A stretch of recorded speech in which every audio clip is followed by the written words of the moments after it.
Good morning. This is Mrs. Unique Limwena here for you, and the subject is English Module 2. To begin with, let's look at formal writing. Whether it is business letters, whether it is descriptive essay, any form that requires you to write in such a manner that the requirement is formal, you should adhere to the formal writing. Say, for instance, if we take an example of a business letter, it is part of a formal writing piece, and therefore it requires you to adhere to the requirement of formal writing.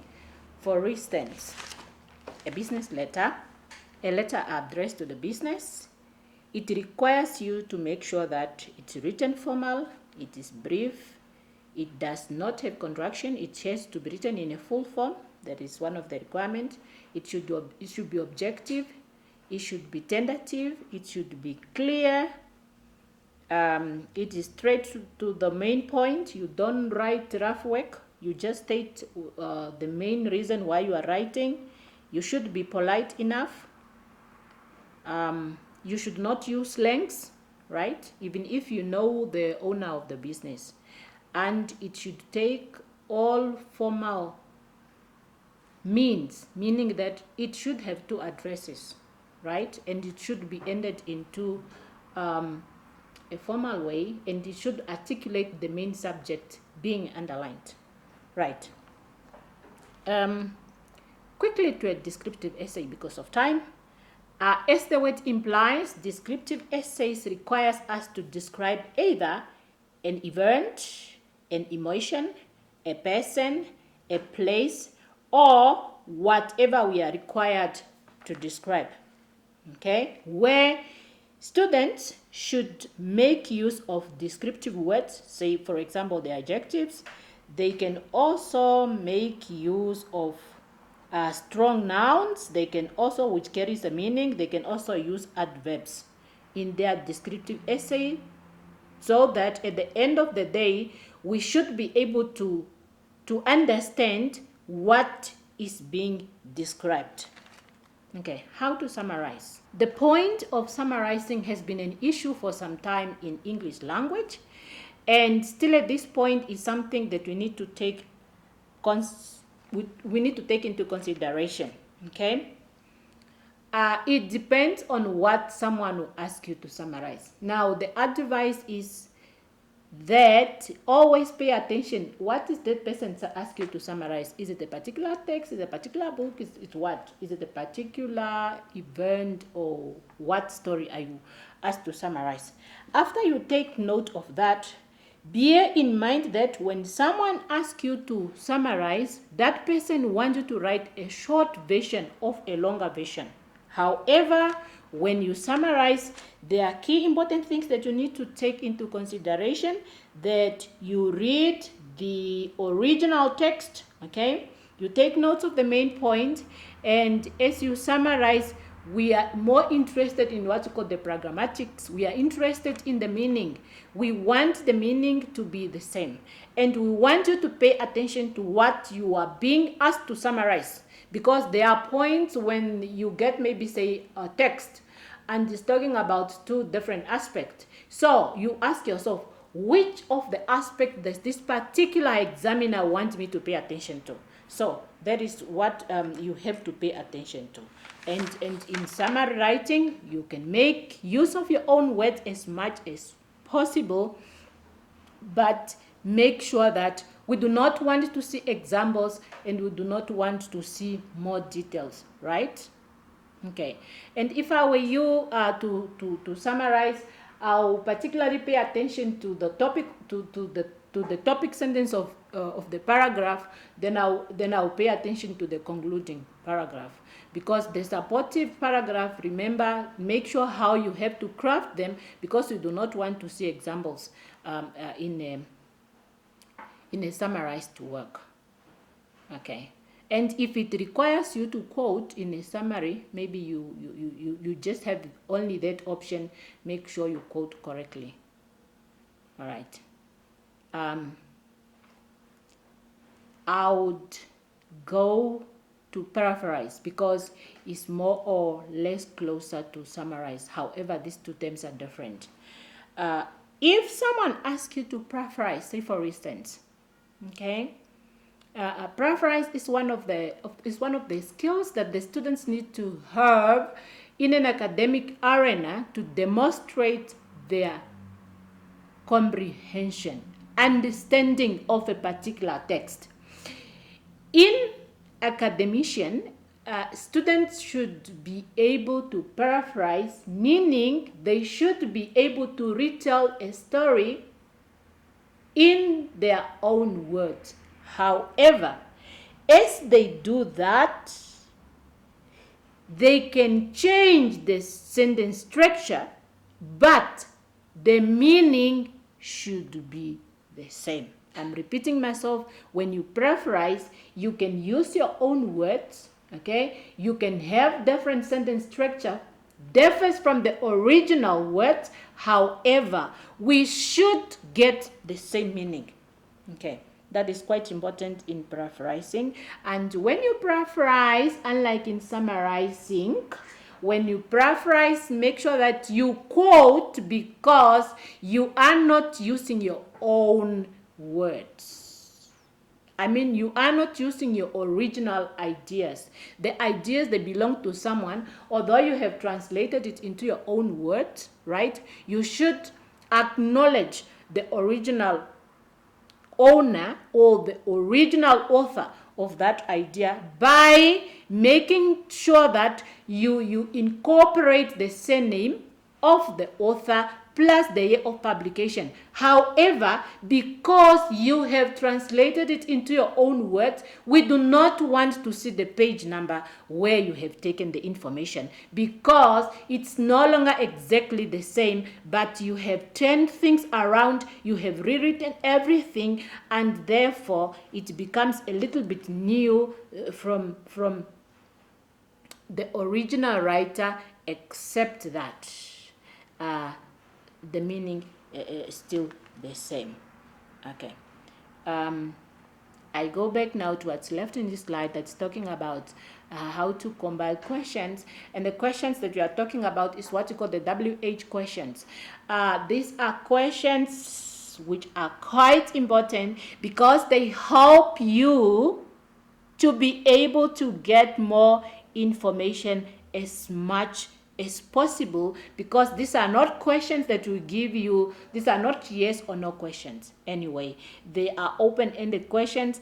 You can write extra information about it. Say for instance, questions such as when, why it happened, what happened, how did it happen, where did it happen, and so on. We name them as WH questions, and they are quite important, especially if you are trying to get information about the background information maybe, or you are required to compile what you call maybe a certain report. Say for instance, I think in this module they are talking about issue of you to write and even an extant report. Say for example, if you have to write an extant report, particularly in the part of the introduction where you have to give us a broad summary about what is upcoming in the rest, you would then use this type of questions like when did the accident happen, what time did it happen, who was involved, how did it happen, and so on. So this type of questions, when you write down the answer to this type of questions, you are likely then to come to a point to get more relevant information regard to what you are dealing with. Okay, I just give you an example. But remember, if you face with a more or less scenario, you can write down those questions. Even if they ask you to write maybe a recommendation report, or they would ask you to write information report. It depends on what type of report are you writing about. So the moment you put them down, they would help you to be able to collect as more information as possible. Right. We have the writing skills, okay? Writing is one of the skills that is required for you to master in this course. And for you to demonstrate that you master the writing skills, there could be so many activities given to you, and these activities, in fact, they would require you to be able to write. Say, for instance, the flow charts. These are types of charts. We call them diagrammatic charts. They help you. They are called either diagrammatic charts or they are called the graphic organizers. They help you to be able to organize a certain issue. Say, for instance, like in this particular module, someone can give you an essay to write. Now, what you could do, you could draw a circle, you put the essay title at the center, and then from there you go for what you call the brainstorming stage, whereby you have now to organize yourself on what do I say at this point, what do I say at this paragraph, how do I say it. So you even now try to organize your idea into a well chronological order to make sure that as we begin to read your essay, we are not going to be confused about it. So that is mostly what these charts are all about and what we use them for. They even tell you, they will even help us to be able to get the visual meaning, to be able to see how the semantics are being connected, how the steps are being connected. It depends on what you use them for. Sometimes, even if somebody maybe ask you to write a paragraph that is not on a block method, right? You can use this chart first to organize yourself. It's mostly about how you organize your work. And depending on what you are organizing, the chart might flow different. Okay. It's also used to illustrate the direction. In other subjects which are not English, you can use them more, especially in geography, you can use them for something else. But in this type of cases, like this is language, take them that you can see how you can incorporate them into topics that are appropriate to be able to, for you to be able to show how the information flow, what is the relationship, what could be the differences, how do we organize what we do in a chronological order, and so on.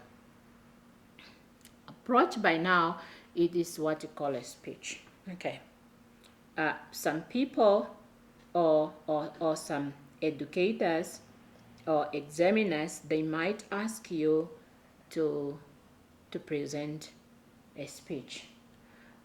Teachers in class, most of the time, they like this where you have to give an activity to the learners as part of assessment, but this part you do it in such a way that you did not inform the learners in advance because you want to test their skills, right?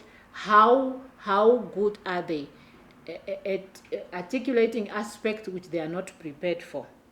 Okay. Of course, even if you are not prepared, right? I always tell people to say that when you are an educated person, you are so useful that knowledge is with you at every moment. Even if we have to wake you up, you should be able to do something because knowledge is contained into your brain. Okay?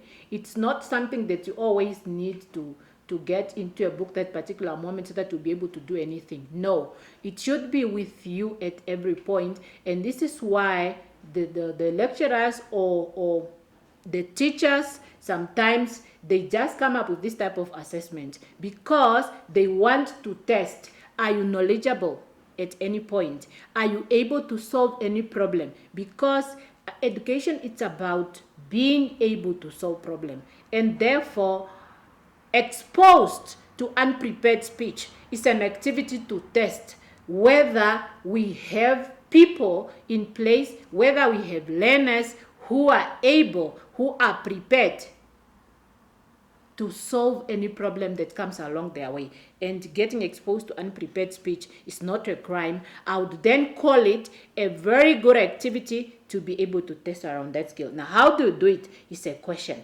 How do you prepare whatever comes in life, in the life of being a student? So if they just say, we need you now, always know, how do I prepare?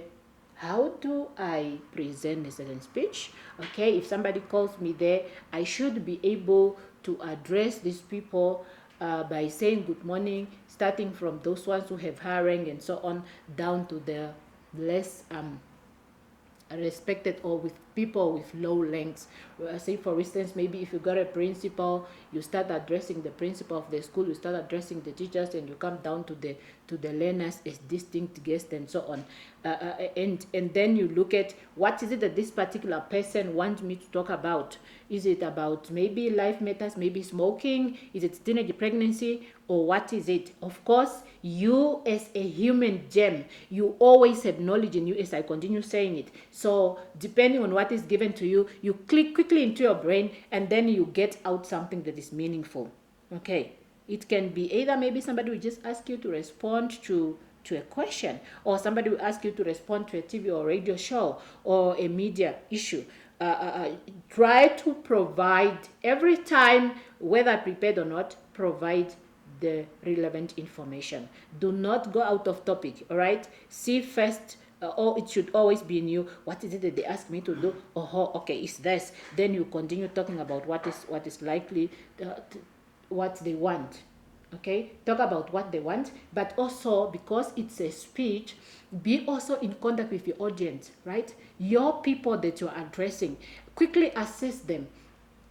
Who am I talking to? Am I addressing maybe some senior officials? Am I given a chance just to address or to present a speech in class? And then from there to also enable you to be able to pay attention to issues such as the register. Okay, what language choice can I make if this is the type of people? What tone, in which mood will I be, and so on. So at the end of the day, it will make your speech interesting. But you should also bear in mind that when you are presenting, keep the eye contact. Body language also matters in this kind of issue. Otherwise, if you are talking to people and you are facing down, or you are facing backward and so on, you might not convey what you're supposed to convey correctly. Writing skills continue. We are paying attention to how to write a newspaper article, right? How to write a newspaper article. Okay, always try, whatever you try to write should be attractive. It should have a headline, okay, very short and very eye-catchy, and it should have subheadings, being underlined, be brief and very informative. I like saying that the moment you understand the term formal writing, it helps you a lot, because you just write good work in a manner that you know that one of the key requirements for you to write either a newspaper article, either whatever written piece of work, bear in mind that you should be objective enough. Okay, objective enough. You should be objective enough. You should be formal enough. You should be tentative enough. You should be clear enough, and you run away from the aspect of ambiguity. People shouldn't read your work, and then when they are there, when they are going to read your newspaper article, they are like, what is it that you wanted to say? But remember, you are not going to be there physically, all right? You will be somewhere else. It will be now your words that will represent who you are and what you wanted to convey. So make sure that everything is written very informative, and it should take us there to learn what you want to us to get. The idea is for us to learn from you, and it should also have an introduction that is always summing up, right? And in the body, you should have the body paragraph with topic sentence. As I continue saying that every time when they say write a paragraph, consider the topic sentence, the supportive, and the concluding. And it should always be written in the past. Anything that is already done, make sure that the tense to choose should be a past, because it's a past event. It being written in objective manner. Use quotations, use photos, use you should tell us about the fact. We want to know the actual details. And you should also say something about, from your point of view, what do you think, right? And from there, you should sum up and put it into your own words. So, otherwise, I'm moving on to curriculum vitae, CV. Quite a lot. Companies and other either private or state organization, when they want to hire you, right, there should be some proof of degree of ability. Why would we hire you? Why are you standing out from the rest of the candidate? Why are you so prominent than others? Why are you the gem of this? Why would we hire you? What is in you that is not in the other person? Okay. And let's see. Now, there is a document called a curriculum vitae, prepared mostly by you, and it tells you have now to convince us about who you are. Okay. Remember, a CV does not have a universal it does not have a universal element. It's not like it has to be in this format. However, there are some important aspects that you do not want to miss into that CV, like your personal profile, your achievement, your educational background, your working experience, your references, and your hobbies. We do not want to miss that. So all of this will make a certain company to know why they have to invest time and money in you. What makes you to stand out from the crowd? Particularly your personal detail. Who are you? Maybe you were born on this time and so, and you stay so, and maybe we should also know whether you are a male or a female, and you know part of the requirement for that particular position. Sometimes they indicate we want a male. The moment you go through that already, we know, okay, this person is about to satisfy what we are looking for. Okay, achievement, we want to see in life, what is it that you have achieved so far? In education, what knowledge in you, what defines you in terms of the academic IQ? Nobody want to hire someone who is substandard. Let me put it across like that. But also, it is a legal crime if someone claims to be someone who is not. I want to give an example that when you are writing your CV, try to be as honest as possible and not to be fake. Because sometimes people say, I'm who, I have this. By the time we want to hire you, then we will say certified copies, right? You are somehow lost. You don't even know what lie again to cook to us to convince us that you are so. So please just try to be yourself. If you are not, you are not. If you are, you are. Working experience, where have you worked and what proof you have worked where? Okay, after that, after we know you have worked where, we'll continue to follow it up to say, okay, fine, this person has worked where, who knows? Then we go to the references and so on. And achievement, what have you achieved? Nobody want to hire somebody who is not able to, to prove records of performance, because each and every organization is interested in the performance. Is this person going to build us? Is this person going to take the mission and the vision of the company somewhere? Or it is just someone who is going to sit on the chair, make the chair all without production? So that is the idea why the CV should speak by itself and for the owner. All right. I think I said something about CV writing, and let me move in terms of register writing, in terms of register purpose and tone and audience, of which I said it somewhere when I was telling you how you present your speech. So So in a speech presentation, I spoke about the register. Make sure that this one is just nothing about the choice of words that you make, and I mean the choice of language register. You do accessibility to your people. You assess your people. Who am I talking to? What class? Am I speaking to people of the certain class? Am I talking to maybe politicians? Am I speaking to some upper class people of this country? Am I communicating to my other students and so on? So it will also help you to choose what type of language.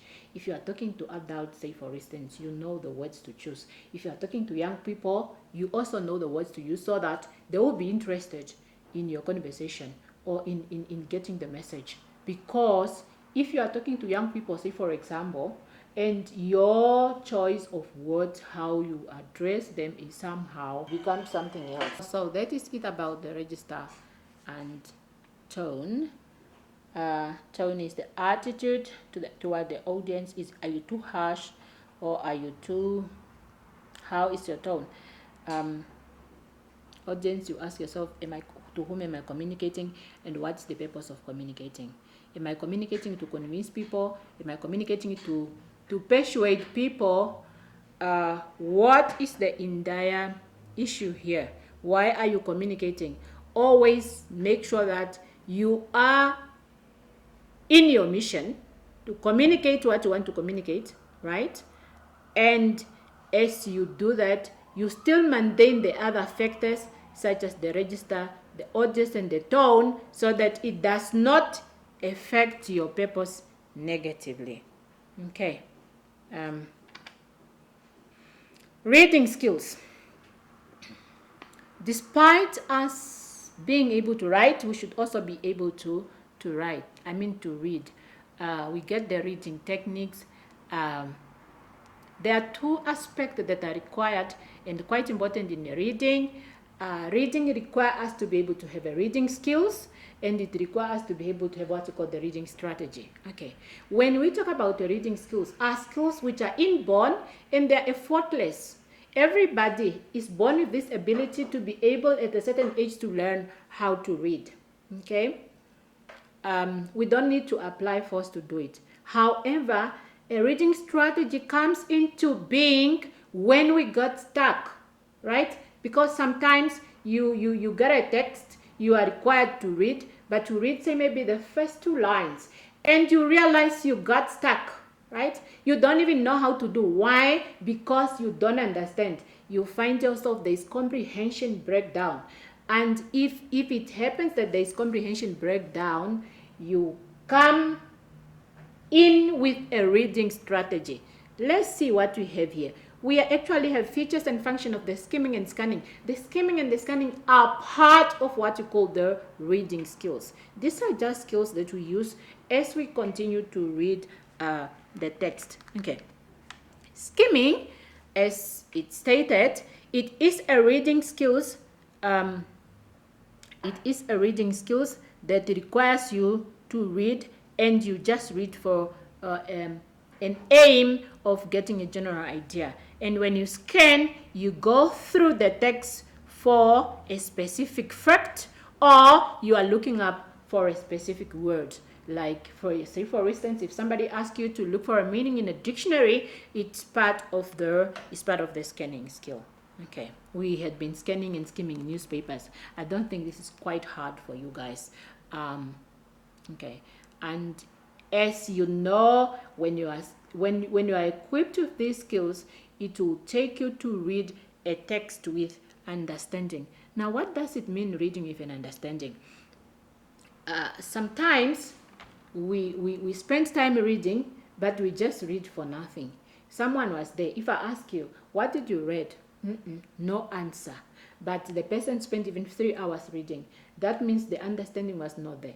Why? Because someone failed to focus, right? Someone failed to apply the skills and the strategies. This is why I was saying, if you find out that you are stuck, employ what you call a reading strategy. For example, we are talking about metacognitive strategies. These are some of the strategies where you monitor your own thinking as you keep on reading. Okay, or where you pay attention to the unfamiliar terms that you came across as you continue reading. Maybe as you read, make sure that there's a dictionary also closer, or there is also what you call the contextual clues. If you read and you can't get the meaning, right, please, you can guess the meaning from the context, because the context plays a major role when it comes to text comprehension. They helped you out. You might not know the first two words, but you might know the second, and then from there you are likely to get the meaning by also a concept known as inferring. You infer the main idea, you guess out what it's likely to mean. Okay, and when you understand, you are also likely to argue about the point of view of the author. You are likely to understand the argument. You are likely to draw the conclusion about what they say, okay? Because you understand.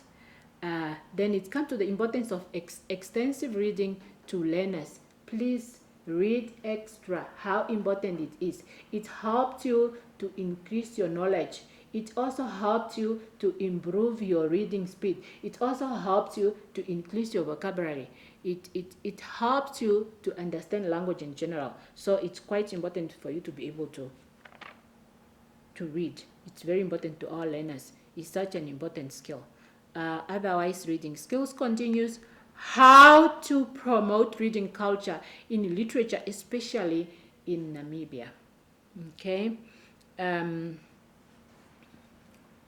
People, bear with me. The system that we are operating on as educators, some times ago, I would say it neglected the part of literature, which is quite important when it comes to the improvement of English knowledge. The reason why we are faced with poor performance in this country, it is the fact that literature has been ignored. But now we thank the team that is working about the Namibian curriculum, more especially the NEED guys, who come up with the idea of us to relook at why are we falling down as a nation in terms of English language.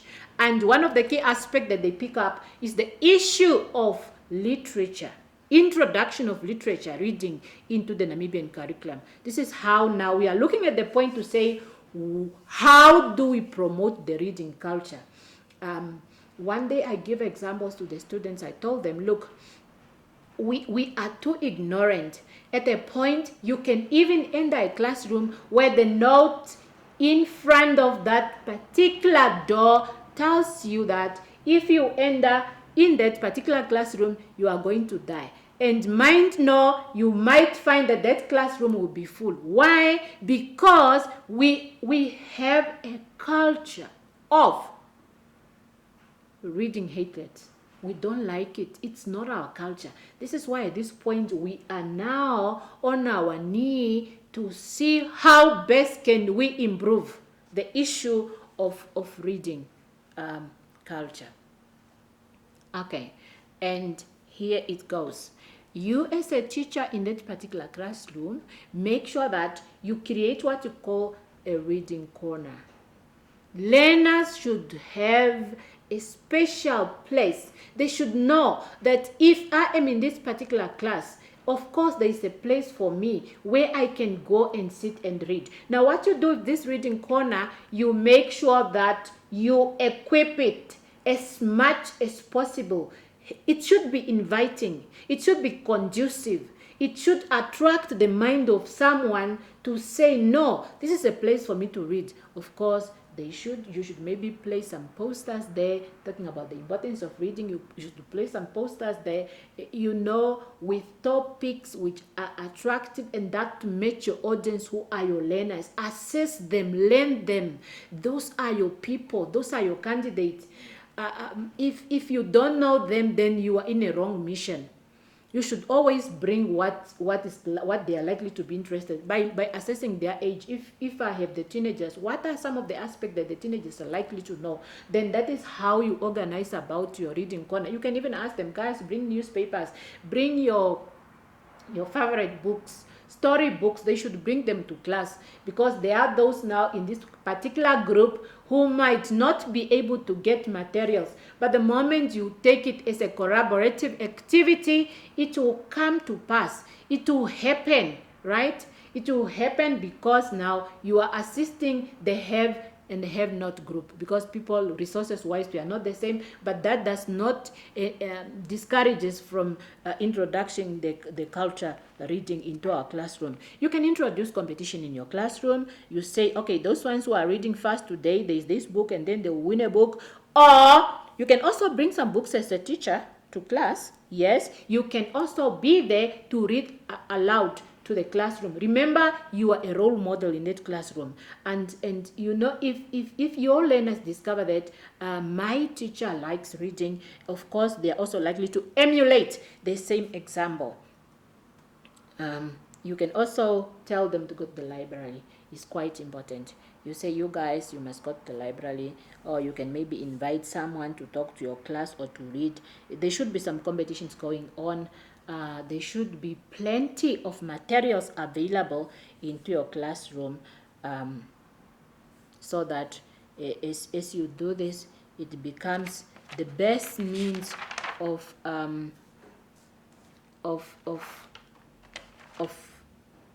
encouraging the reading culture. You must make them to be comfortable, not too strict when they are reading. You must tell them how to hold the book correctly. They should be in a good conduct with the audience. They should make stories, and after that, you can even say, when you write, you can, after you read, you can write something and so on, so that they know there is a purpose of doing this, and not just for fun every time. So allow time for discussion about what did you guys read, because some of them, they might just like reading, but then behind reading they also like talking and discussing and presenting arguments and telling stories. All this is a motivating factor to introduce what we call the reading culture, promoting the reading culture that was neglected long time ago, and it's now into being. How to analyze academic text critically is also one issue that we have to look at this particular moment. Remember, an analysis requires you to break down issues. Okay, a critical analysis requires you to think outside the box. It requires you to see aspects and view them from a different perspective. Given an academic text, it's not about lines and paragraphs. No, it is about more than that. You can even think beyond the normal orthographical way, the normal words that you see there, because writing sometimes can go beyond there. A text can speak to the rest of the world. Now, how do you get into it and see what aspects are there makes up an analysis? Okay, by analyzing a text, you must pay attention to the thesis statement. What is the thesis statement talking about? And what is the intention of the writer? Why this particular writer is writing? Okay, the reason why I said analysis goes beyond the written words, which is the orthography, is because the author is not there. Of course, the author is not there. The author wouldn't even say, I'm writing for what? No. But you, when you get into that particular text to read, immediately when you are done reading, or while you are in a process, you are likely to conclude and say, I think this particular writer is just writing, or this author is writing for a reason to entertain, or to educate, or to express emotion. It depends on why they are writing. Or it's just writing to convey the main idea, or to persuade someone. Okay, so you have to understand it in totality, and you must summarize it, and you must also evaluate. Get into that academic text. Are the fact and evidence available? Do I get logic reasoning into this? So you look at the text at that high level. Is it really true? Are the arguments presented in the text making sense?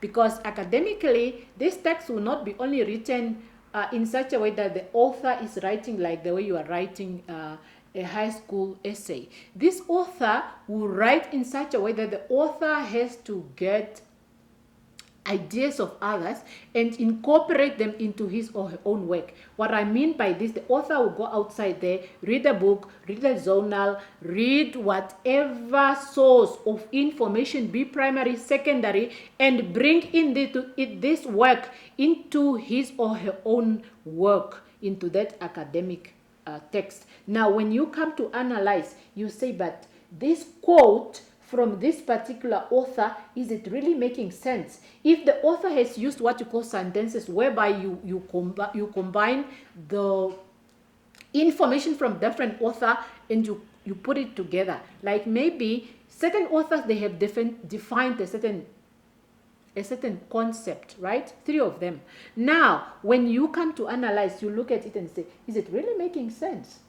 Is this really an argument as the author say? Or maybe it's an explanation, say for example. So you look at all those aspects into detail. Yeah. So text analysis requires a higher level of thinking. Okay. Right. Time is not on my side, guys. Here, I must quickly move on to the listening skills. Like, we have a point where someone is talking about a debating process and how it operates. Debating is one of the process where people put forward their opinions and their views and their perception about a certain aspect, right? And by doing so, it could be learners together with their teachers, it could be learners alone. So see, it's a process where you exercise your thinking capability, how you reason out about a certain aspect. It's not a crime when you participate in debate. It's about a point of generating knowledge, right? You have to partake into it and exercise your own thinking, right? It's about your speaking strategy. How do you convince someone? How do you put across a certain point and so on? Quickly, let me look at phonetic and phonology. Language deal with those 2 aspects, okay? Remember, when we talk about phonetics, phonology, we should not leave out what you call a phonetic alphabet, okay?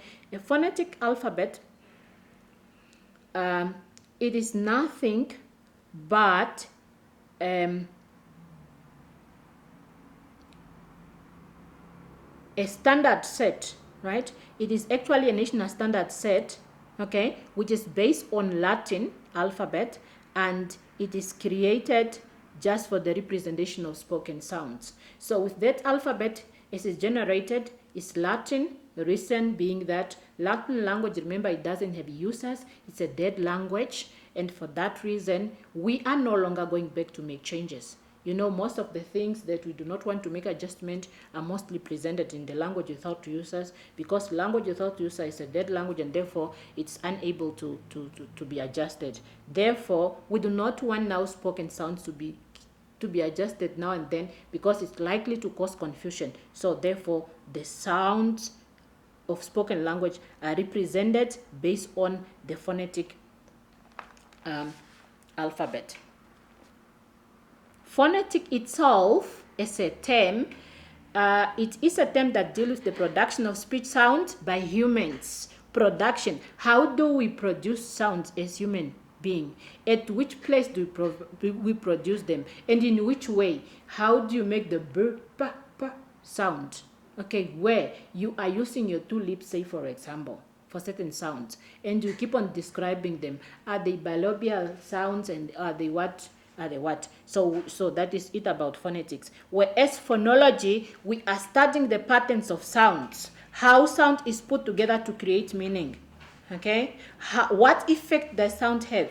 We are paying attention to the functionality, organization of sounds of a particular language. Now, in phonology, when you study it, you are more focused on a particular language. It's not a general issue. You have to choose and say, aha, this time I'm dealing with this and not that. So we also have what we call stress and intonation as part of the issue that deals with the sound. So for the stress, we are putting emphasis on words and sentence. What is it that I want you to hear? More especially if somebody is presenting, I'll have to emphasize on a certain word so that because I want you to hear it and therefore I'm applying stress on it. Intonation, it's about the pitch or the voice where you have to keep on going up, going down. Right. I think that is it with this. And we have also issues of speaking going on, how we resolve conflict. Now and then conflict arises. Some people, they might not like them, but it is part of nature. Because with conflict, right? It could be personal, it could be societal, it could be political, international, and so on. Because people, as they are unique living being, they don't think in the same way at all the time. We think different, we have different interests, we have different understanding, perception, and attitude, and because of that it may result in conflict. Okay, however, if conflicts are left unattended, they might create issues. Therefore we need to resolve them. Now, how do you resolve them? You need to listen to both parties. You need to understand them. They should come to an agreement and so on. You need to keep on evaluating the situation to see how are things going and so on. Expressing yourself in the public, that you just need to have a skill of self-expression, improve on your language, and preparation for oral examination. I have already spoke about how you can go on a prepared speech and so on. Therefore, preparation is just preparation. Time is gone, guys. I really have little time, but bear with me. Take note of the difference between the novels and poetry.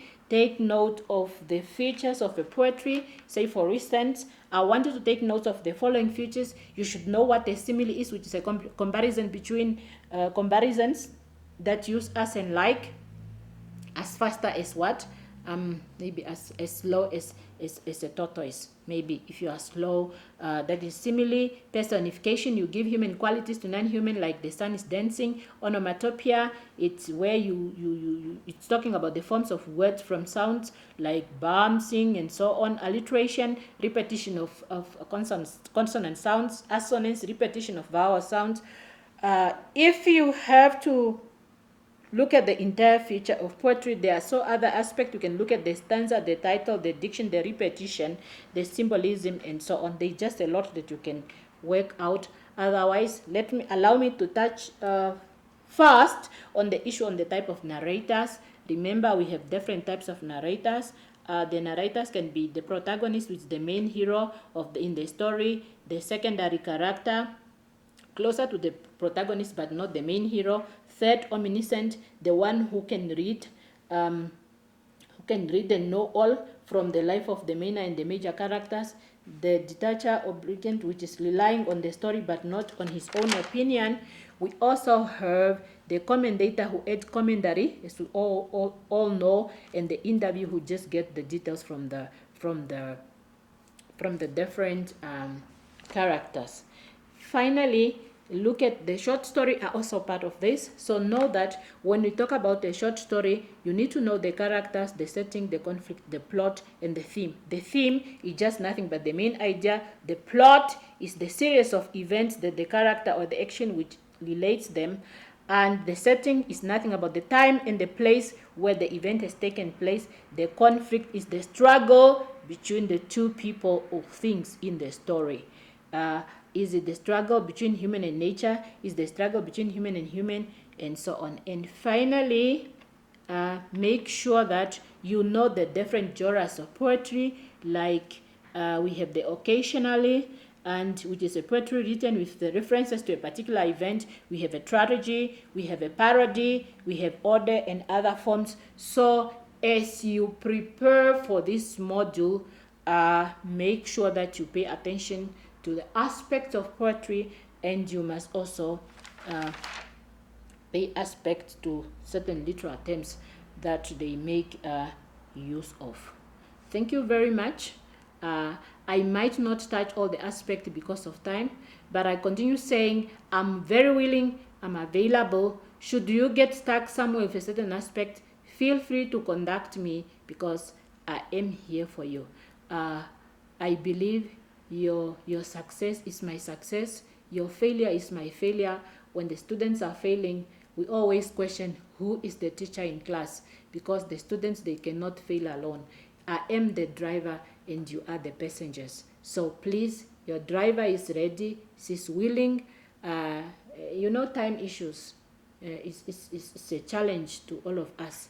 But if you listen to this and you find out that certain aspects are not so clear to you, please come back to me.